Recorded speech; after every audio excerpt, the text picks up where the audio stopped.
The blood on her scrubs was supposed to wash off the way it always did. A gunshot wound to the stomach, just another Tuesday night in the trauma ward. She stitched him up, asked no questions, and walked away, thinking she'd saved the life of a stranger she'd never see again. She had no idea she'd just bought herself a one-way ticket straight into the heart of a brutal criminal empire. 4 hours later, her apartment door was kicked clean off its hinges. And the man who'd been bleeding out on her table was suddenly the man holding her entire life in his hands. Stay with me, because this one is a wild ride from the very first minute. The fluorescent lights of the emergency department had a persistent, maddening flicker, the kind that could drive a perfectly sane person to the edge by hour 10 of a 12-hour shift. It was a little after 3 in the morning on a Tuesday, that strange hour when the city's ghosts crawl out of the woodwork. Her name was Laia Hastings, a 31-year-old trauma surgeon drowning in a mountain of medical school debt, running on nothing but lukewarm cafeteria coffee and pure, stubborn willpower. The hospital was understaffed, as always. The chief of surgery had slashed the night budget yet again, leaving Laia with just a handful of nurses to handle whatever the city's violent underbelly threw at them. She was finishing the paperwork on a drunk driving laceration when the doors of the ambulance bay didn't just open, they were violently forced apart. No sirens had announced them. No radio call from dispatch. 3 men moved through the entrance with terrifying, synchronized purpose. 2 of them were mountains of muscle in tailored, expensive dark suits that looked completely out of place in the sterile, bleach-scented hallway. The 3rd man was suspended between them. Tall, powerfully built, but his head hung low, and a horrifying amount of arterial blood was dripping onto the white floor, leaving a grotesque trail behind them. "We need a doctor. Now." The man on the left spoke. His voice wasn't raised, but it carried a chilling authority that made the hair on the back of Laia's neck stand up. He had a scarred jaw and cold, dead eyes. "Sir, you need to go through triage," one of the nurses started, stepping forward with her clipboard. The 2nd man simply reached under his jacket, flashing the steel grip of a pistol tucked into his waistband. "No triage, a doctor. Now!" The whole ER went dead silent. The few patients in the waiting area seemed to shrink into their plastic chairs. Cold, sharp adrenaline spiked through Laia's veins. She didn't think. Her training simply took over. "Get him into Trauma Bay 1. Laia ordered, stepping out from behind the station and snapping on a pair of gloves. "Page the OR. Tell them to prep for a possible exploratory surgery. Get me 2 units of O-negative, a crash cart, and a central line kit. Move." They dragged him in and hoisted him onto the gurney. The harsh lights finally lit up his face. Even pale and sweating, he was striking. Sharp cheekbones, a strong jaw shadowed with stubble. His charcoal suit jacket was ruined by the massive stain spreading across his right side. "What happened?" Laia demanded, grabbing a pair of trauma shears. "A disagreement," the scarred man said smoothly, stepping back but keeping his eyes locked on her every move. "He caught a bullet, right side." Laia cut through the expensive fabric, exposing the wound. A messy entry low on the right side of his abdomen, just above the hip bone. Blood pulsed steadily. Not a major artery, thank God, but enough to send him into shock if she didn't stop it soon. "I need to apply pressure," she said, leaning her weight onto a stack of sterile gauze. The patient groaned, a low, guttural sound of pure agony, and suddenly his hand shot out, gripping her wrist like a vice. His eyes snapped open, stormy gray, sharp, and utterly terrifying. He wasn't looking at her like a dying man. He was looking at her like a predator assessing a threat. "No hospitals," he grated out, his voice a dark, raspy baritone. "You're already in one and you're bleeding out." Laia fired back, refusing to break eye contact despite the tremor in her hands. "Let go of my wrist so I can save your life." For a long, agonizing second, they stared at each other. His gray eyes flicked down to the laminated badge pinned to her scrubs, reading her name, committing it to whatever dark vault served as his memory. Then his grip loosened. "We don't have time for the operating room," the scarred man said. "Fix him here. 10 minutes, Doc, or we take him as he is."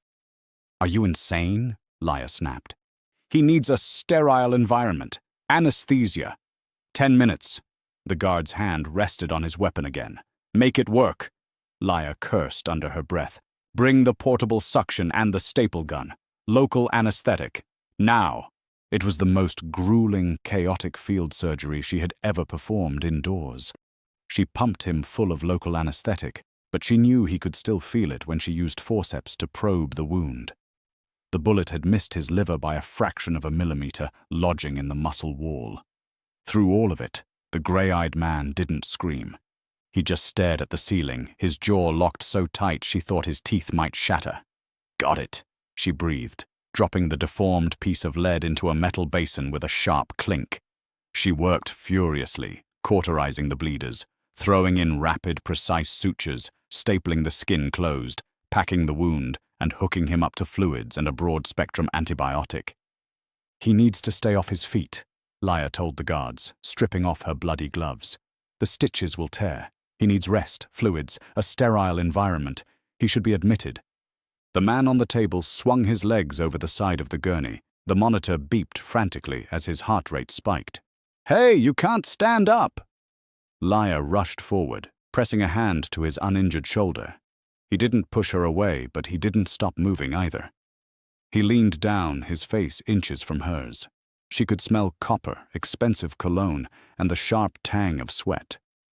"You do good work, Dr. Hastings," he murmured, his voice sending a strange, involuntary shiver down her spine. Before she could respond, his men flanked him, supporting his weight, and they walked out as abruptly as they'd arrived. The bay was left looking like a slaughterhouse, the deformed bullet still resting in the basin. Laya stared at the empty gurney, her heart hammering. She'd just treated a ghost. By 7 in the morning, the adrenaline had completely evaporated, leaving behind a bone-deep exhaustion. Laya handed off her shift report, walked out into the chilly, damp morning, and climbed into her beat-up old car. The drive home was a blur, rain smearing the taillights ahead into long, red ribbons. She couldn't stop thinking about the man with the gray eyes, the way he'd looked at her, the absolute control he held over his men without saying a word. She'd seen plenty of dangerous people in the ER, but this had felt different. This had felt like old money, deep power, pure danger. Her apartment was small, cluttered with medical journals and takeout containers, but it was her sanctuary.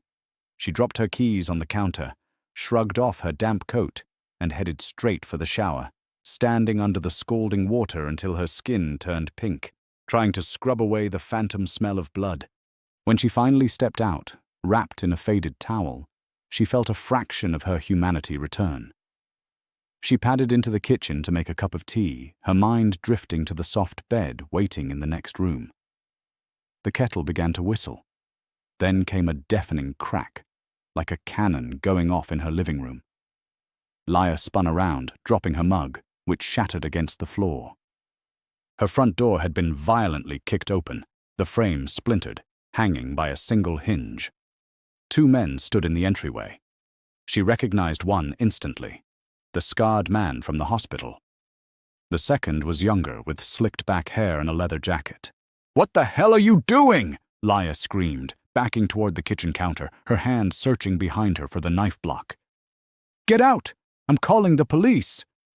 "I wouldn't do that, Dr. Hastings," the scarred man said casually, stepping inside and crushing a piece of her broken mug beneath his boot. "My name is Dominic. We met earlier." Her fingers found the block. She wrapped her hand around a chef's knife and yanked it out, holding it in front of her. I said, "Get out." "She's got spirit, Dom," the younger man chuckled. Dominic didn't smile. He looked at the knife with mild boredom. "Put it down, Laya. You're a doctor, not a killer. You won't use it, and even if you tried, I'd break your arm before the blade got within a foot of me. The boss had a complication. He needs medical attention. Then take him to a hospital. He doesn't like hospitals, and he specifically asked for you." Dominic pulled a pair of heavy-duty zip ties from his pocket. His words were, "Bring me that woman. So you have 2 choices. Put on some clothes and walk down to the car quietly, or we carry you down in that towel." Lia's mind raced. The windows were too high. The fire escape was rusted shut. Her phone was 10 feet away on the coffee table. She was trapped. "If you kidnap me, the hospital will notice. I have a shift tomorrow." She tried to reason. "Your hospital just received an anonymous donation of $5 million, along with a polite email from your personal account saying you've had a family emergency and need an indefinite leave." Dominic replied smoothly. "We own the police in this district, Lia. No one is coming for you." The absolute certainty in his voice broke something inside her. They'd thought of everything. "Let me get dressed," she whispered, lowering the knife. 2 minutes. Door stays open." Lia scrambled into her bedroom, her hands shaking so badly she could barely pull on her jeans and a heavy sweater.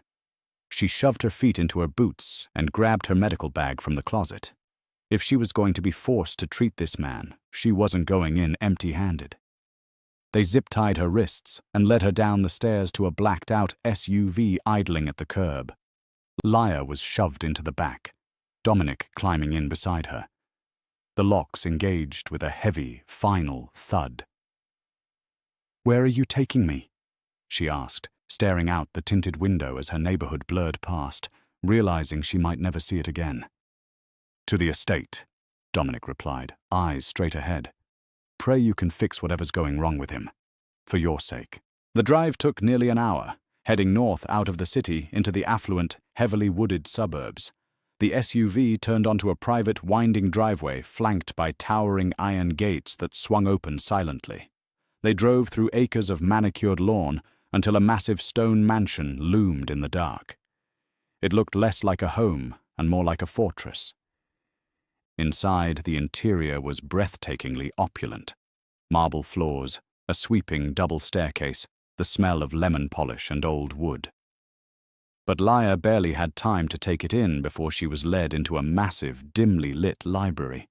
There, sitting in a blood-red leather chair, was the man she'd saved hours earlier.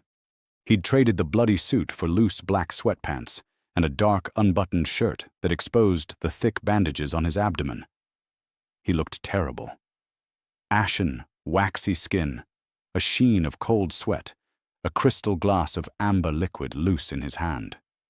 "Leave us," he said to Dominic, his voice a low, raspy gravel. When the doors clicked shut, they were alone. The silence stretched between them, thick and heavy.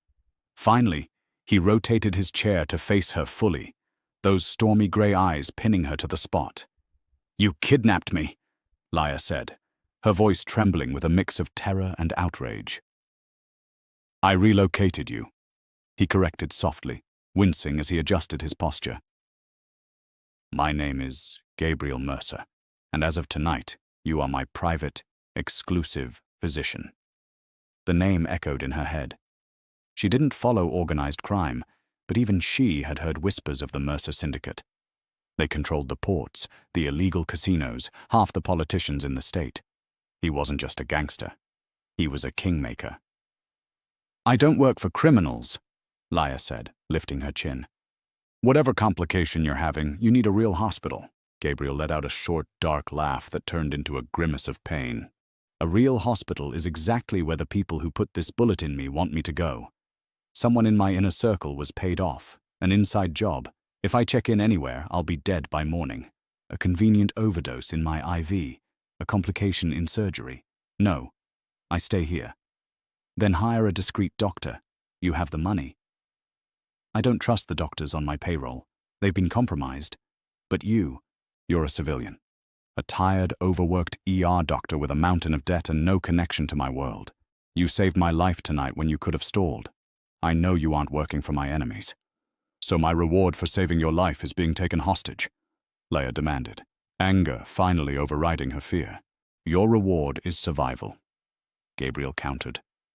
"If you keep me alive, if you see me through this recovery until I can root out the rat in my organization, I'll wipe your debts clean. Every penny. I'll set you up for life. And if I refuse?"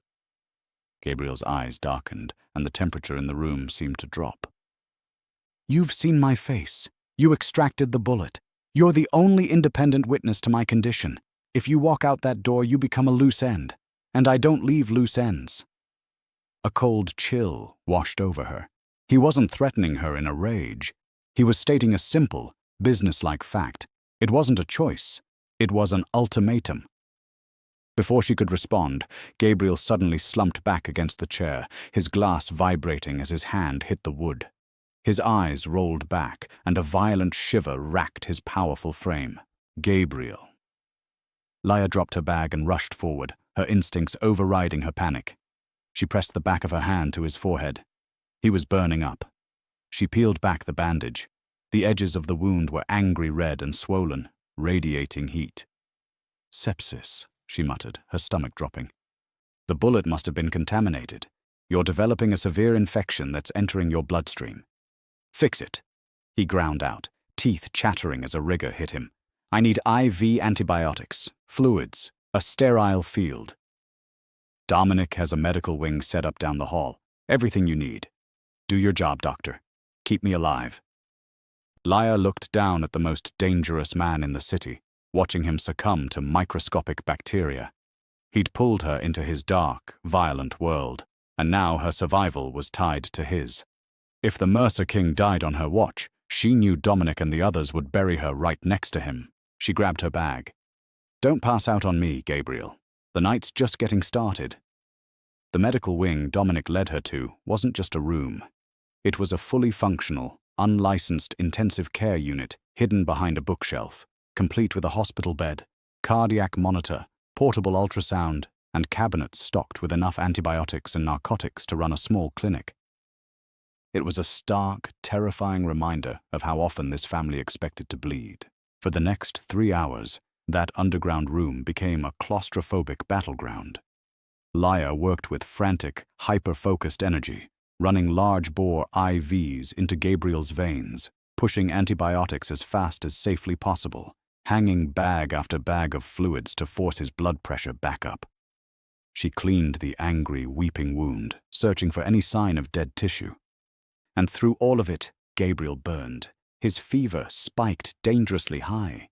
The powerful, terrifying boss was reduced to a shivering, delirious mess on the sheets, thrashing weakly against the restraints she'd forced Dominic to apply, fighting invisible enemies in the throes of hallucination. At 4 in the morning, the fever reached its peak. Dominic paced by the door, a heavy rifle now slung across his chest, while Laya sat beside the bed, pressing ice packs to Gabriel's neck and armpits. Suddenly, Gabriel's hand shot out, fingers wrapping around her wrist with bruising force, just as he had in the trauma bay. "Don't let them in," he rasped, his eyes snapping open, glassy and unseeing. "Lock the doors. The shipment is compromised." "Gabriel, you're safe," she said softly, trying to pry his fingers loose. "You're at your estate. I'm Dr. Hastings. I'm fixing you." "Laya," he breathed. It was the first time he'd used her first name, and the way he said it, a rough, desperate exhale, sent a jolt straight to her chest. "They poisoned the well. Carmine knew." "Dominic," Laya called out sharply. "Who is Carmine?" Dominic stopped pacing, the color drained entirely from his scarred face. "Carmine is the underboss. He's Gabriel's cousin." The silence in the room became absolute, broken only by the steady beep of the monitor. If his own flesh and blood, the second in command, had orchestrated the hit, there was nowhere safe for Gabriel to hide. They weren't just fighting an infection. They were sitting in the middle of a civil war. "Keep pushing the fluids," Dominic said, his voice suddenly dead and hollow. He racked the slide of his rifle. "And pray he wakes up, because if Carmine learns the hit failed, he'll send an army to finish the job."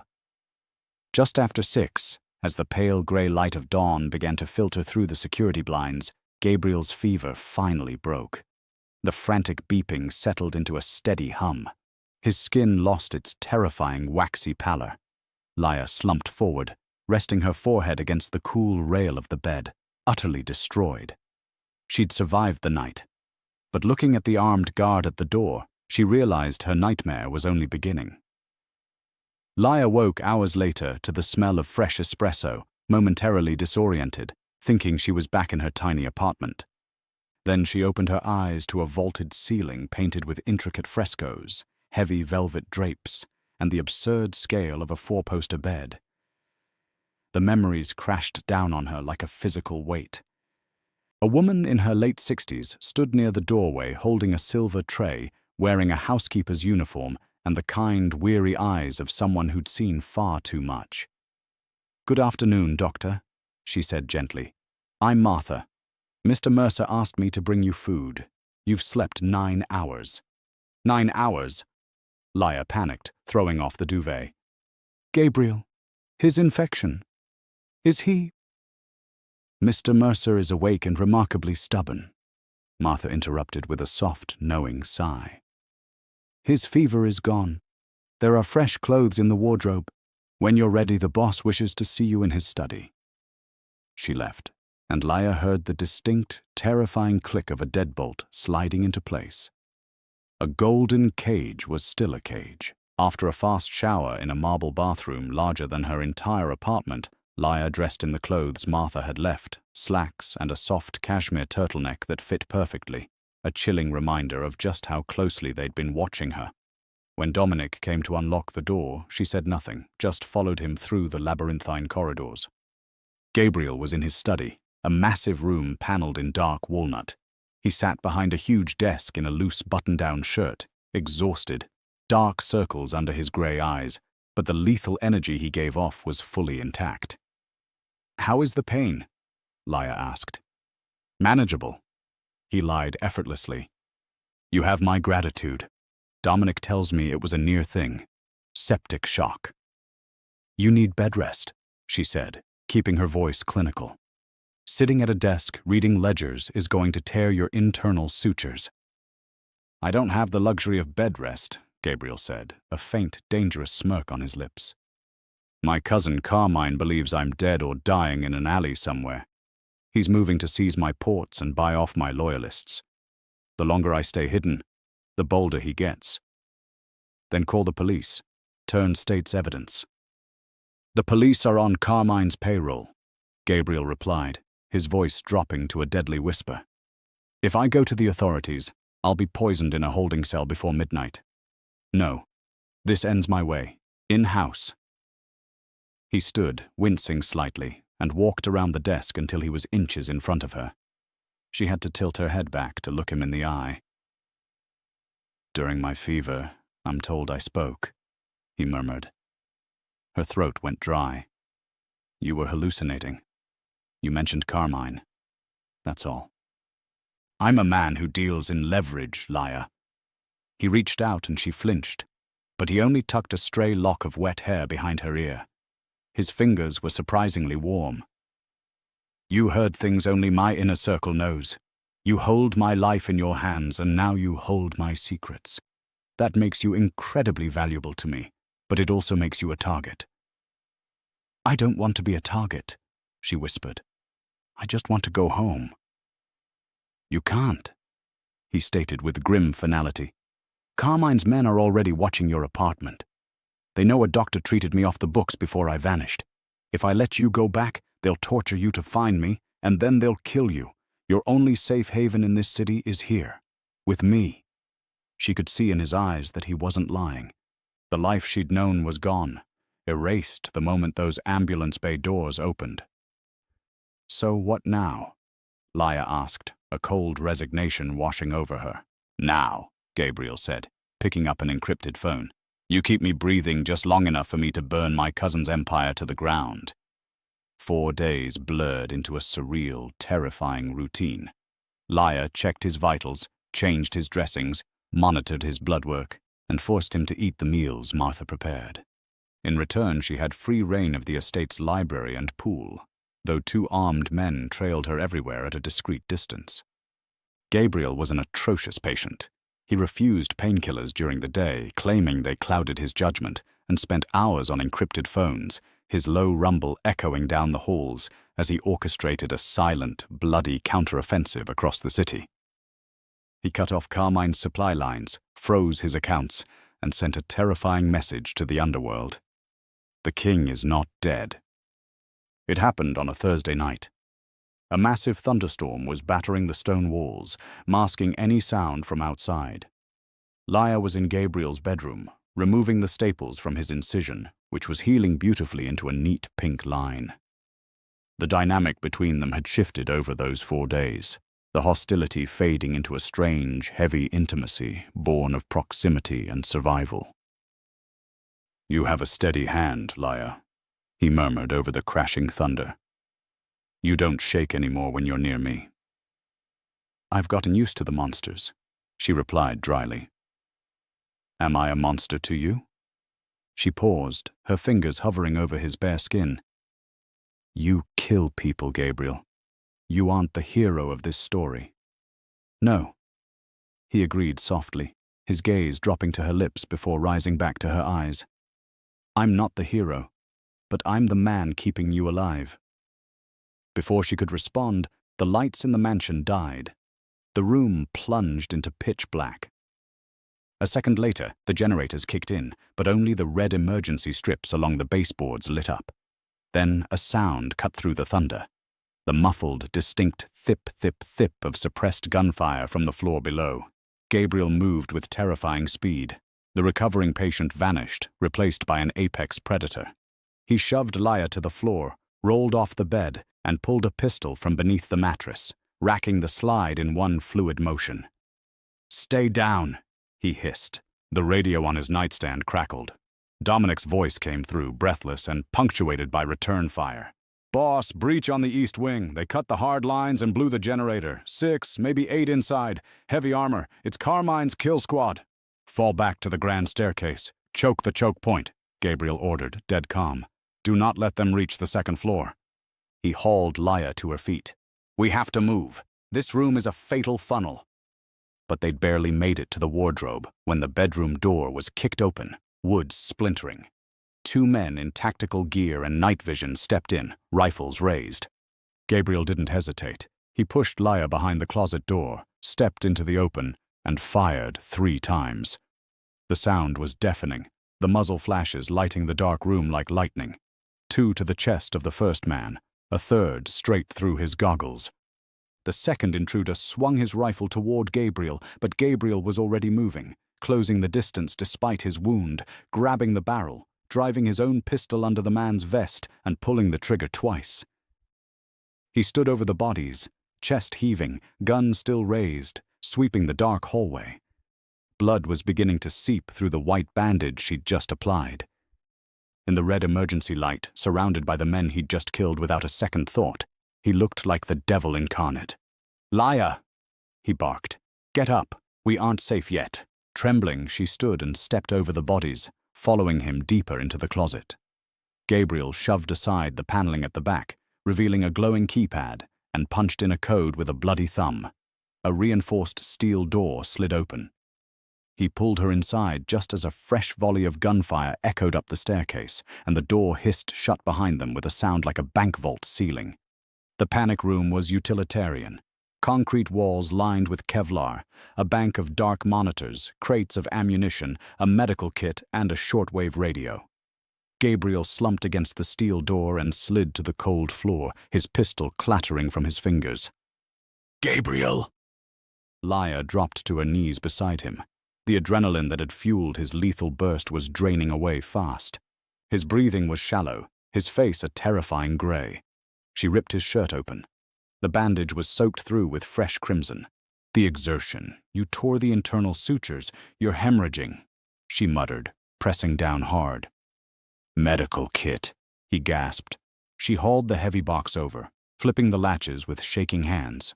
No anesthetic, no IV fluids, just combat gauze, trauma shears, and raw survival. "I have to pack it," she told him, locking her eyes on his. "It's going to hurt. A lot." His jaw clenched. "Do it." She ripped the soaked bandages away and shoved a roll of hemostatic combat gauze directly into the open wound. A low, guttural roar tore from his throat, his hands flying out to grip her hips with bruising force. "Look at me," Laya ordered, leaning her weight into the pressure, her face inches from his. "Focus on my voice. Why did Carmine do this? Keep talking to me." He swallowed hard, his grip loosening slightly. "The ports. I was transitioning the syndicate out of the shadows." Legitimate shipping. Lobbying. Carmine didn't want to go legitimate. He runs the trafficking. Humans. Drugs. Dirty money but fast. I told him I was shutting it down. I gave him an ultimatum. Fall in line or walk away. He chose a third option, she murmured. He paid my lieutenants, promised them double if they let it continue. I underestimated his greed. His eyes searched her face. You asked if I was a monster. In this world, a man without a conscience is a king. The second I tried to grow one, they put a bullet in me. The bleeding was slowing. She bound his torso tightly with pressure tape and slumped back, wiping sweat and blood from her forehead. You're stable, for now. Gabriel looked at her, taking in her blood-stained hands and the quiet resilience that had somehow kept her from breaking. He reached out, his knuckles brushing her cheek. You shouldn't be here, Dr. Hastings. You kidnapped me, remember?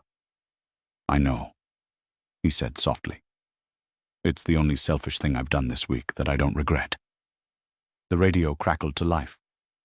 Boss, it's Dominic. House is clear. We dropped 7 of them. 3 of ours are dead. They retreated when the local cruisers hit the gate. Even Carmine's cops couldn't ignore a firefight out here. But boss, they know you're alive now, and they know you're hurt. Gabriel looked at Laya, a cold, terrifying resolve settling over his features, the vulnerability locking away. Prep the SUVs, Dom. We aren't staying here. Where are we going? To cut the head off the snake. Dawn broke over the lake in streaks of bruised purple and slate gray. They'd abandoned the estate before sunrise, slipping past the police perimeter through an underground service tunnel that let out in a wooded ravine where 2 armored SUVs waited. Laya sat in the back of the lead vehicle, wrapping a clean dressing around Dominic's bicep. The bullet had passed clean through, a lucky break. In the front seat, Gabriel studied a tablet glowing with a map of the city. He'd changed into a fresh suit, and aside from the slight stiffness in his posture, you'd never know he'd been bleeding out hours before. Carmine operates out of a tower downtown, he said, addressing the loyal men packed into the vehicle. Penthouse. Impenetrable. Private elevators, biometric scanners, 30 guards. A frontal assault is suicide. But Carmine thinks I'm dying at the estate. He thinks he's won. He's hosting a sit-down at noon with the rival bosses to assure them the transition is complete and the trafficking routes stay open. They won't meet in a high-rise. No escape routes. They're meeting at the old warehouses by the water. Carmine will be out of his fortress, surrounded by neutral parties. It's the only time his guard will be down. He turned to Laya. Leo is going to drop you at a private airstrip. I have a jet waiting. It will take you out of the country. There's an account under a new name with 5 million in it. You saved my life twice. Your debt is paid. The words hung in the air. Freedom. Everything she'd been praying for since the nightmare began. But as she looked at Gabriel, his eyes guarded, she felt a freezing spike of clarity. No, Laya said. The entire SUV went dead silent. Dominic turned and stared at her like she'd lost her mind. Laya, this isn't a negotiation, Gabriel said. If I fail today, Carmine will hunt down everyone who helped me. You're getting on that plane. Carmine's men already know my face, she argued. If you die today, he'll find me whether I'm here or across the world. A jet doesn't erase my existence. I have men who can erase your existence. I'm staying, she interrupted, leaning forward. You have torn sutures, Gabriel. Your blood volume is dangerously low. If you get into a firefight today, you won't survive the adrenaline crash. You need a doctor on site to stabilize you, or you're a dead man walking. She's right, boss. Dominic chimed in quietly. You look like a corpse. If you go down during the hit, we lose the syndicate anyway. Gabriel stared at her for a long, agonizing minute, the tension between them electric. Finally, he gave a sharp nod. You stay in the vehicle with Leo. You do not step out. You do not engage. If things go south, Leo drives you straight to the airstrip. Understood? Understood, Laya lied. The drive was a masterclass in silent, terrifying preparation, weapons checked and loaded, vests strapped on, the air thick with gun oil and the cold anticipation of violence. Laya was no longer just a kidnapped civilian. She'd crossed an invisible line, riding with the syndicate, and there was no going back. The warehouse was a massive, rusted steel building perched on the edge of the grey, chopping water. Leo parked the SUV in an abandoned loading dock a block away, engine idling. "Comms check," Gabriel said, tapping his earpiece. A voice crackled back. "Snipers have the roof. The rivals have arrived. Carmine is inside with his personal guard.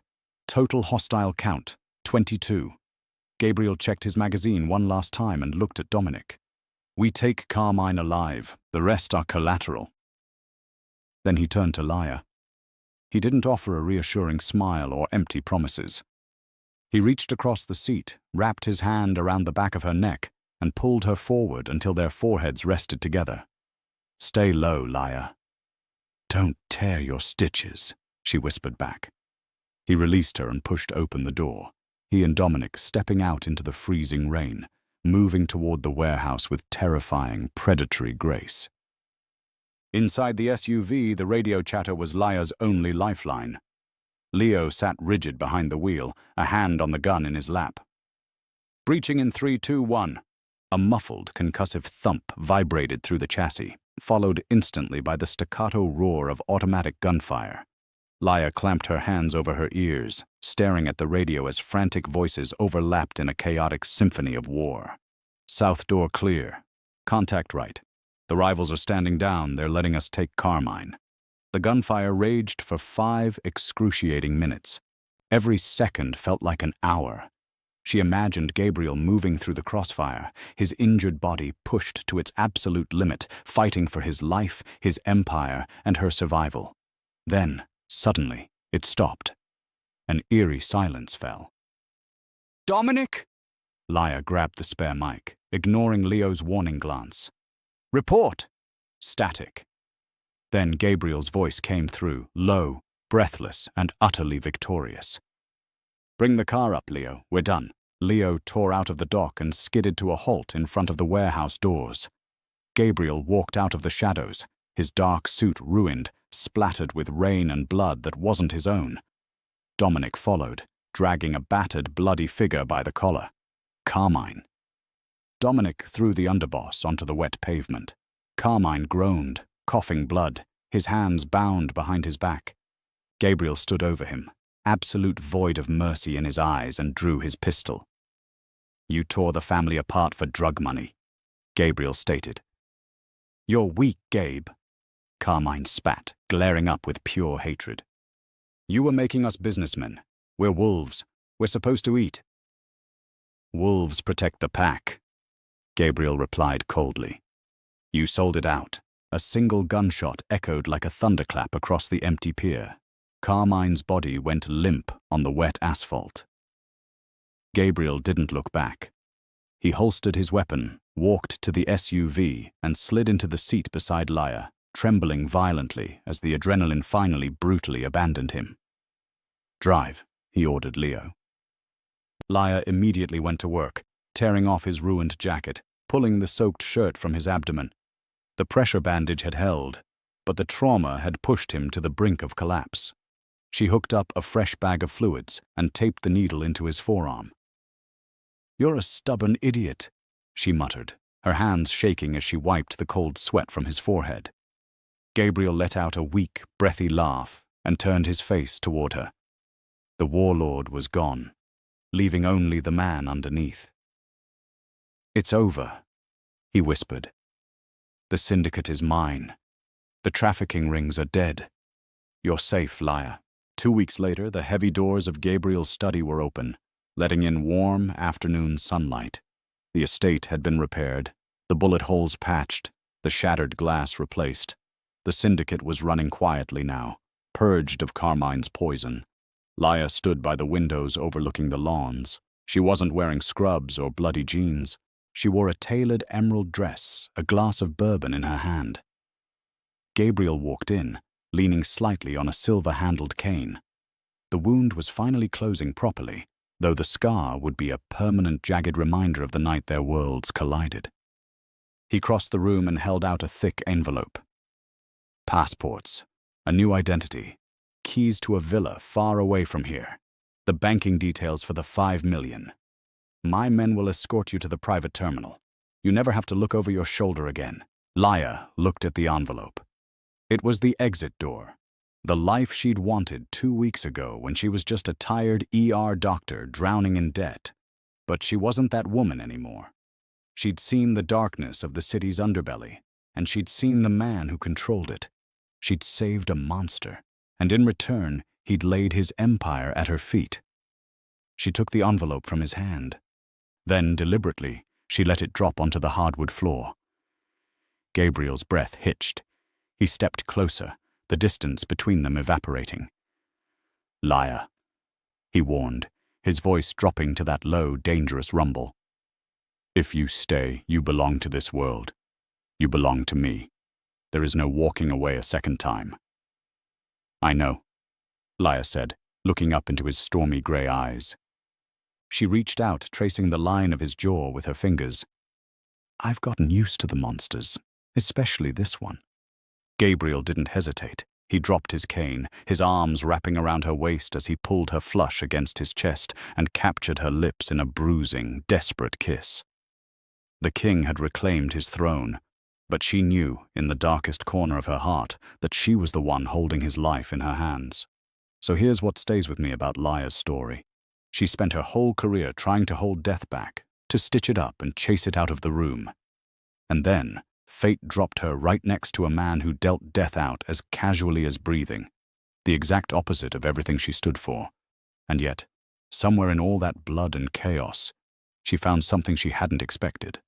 Not just danger, but a man who, for the first time in his ruthless life, was trying to do something good and got a bullet in the back for it.